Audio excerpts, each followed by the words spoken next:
Introduction. Using my drawings, I will teach you in this step-by-step guide on how to draw realistic faces.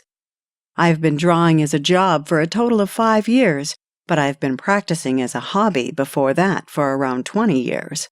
Even if I had been drawing that long, I still constantly practice and continuously learn. I encourage everyone who will read this guide to practice drawing and sketching every day as well.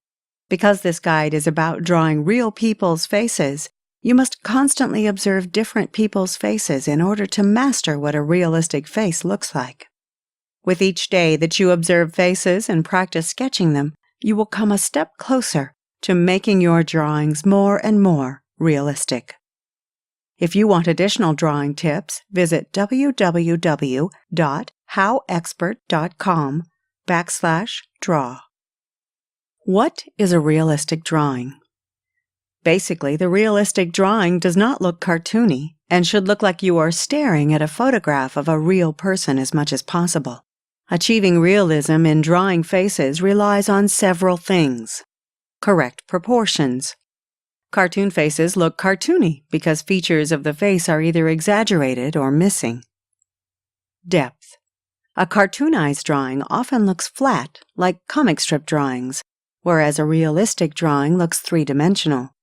Characters are often drawn this way to make them look cuter. Shading. Most cartoon-like drawings do not have shading and are colored in blocks or are heavily outlined. High detail. Some cartoons just take 2 to 4 strokes in drawing the nose, as opposed to a realistic drawing where there is much more detail. Action lines. This is my term for lines, patterns, or even sometimes words which are drawn around the character, which helps give an impression of movement or emotion. This is something that I won't be discussing here because it does not fit with the realistic style. Drawing materials explained.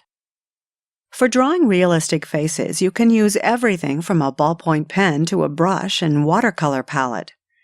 Since this is a learning guide, the best material to use is the pencil. With a pencil, you can always erase any mistake you have made, making it the ideal drawing utensil for beginners. For the drawings on this guide, I use the following: blue pencil for drafting and plotting, 7B pencil for final drawing, 4B for shading, bond paper or copy paper. Setting up a workshop. Before actually sitting down and drawing, you have to find a good place where you can draw, of course. Finding a comfortable spot is important because drawing takes a lot of time, and you don't want to be in an uncomfortable place for long. Find a table with a nice height, not too high or too low.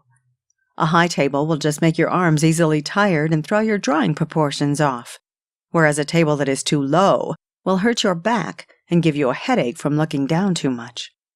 Find a spot with good lighting. Bad lighting, or places that are dim, will just make your eyes tired and strained, so find a bright place to draw. Good lighting is also needed so you can see if your drawing is correct, if the shading is enough, etc. Quick tip if you find some discomfort in your wrist or hands. Take a pause from drawing, especially if you've been continuously drawing for more than an hour. Loosen up your hand, wrist, fingers by shaking them. Give your hand some stretching by closing your hands into a loose fist, then opening them, closing, and then opening them gently. Stand up and do some arm stretching, especially if it is your whole arm that feels tense. Again, if you want additional drawing tips, visit www.howexpert.com/draw.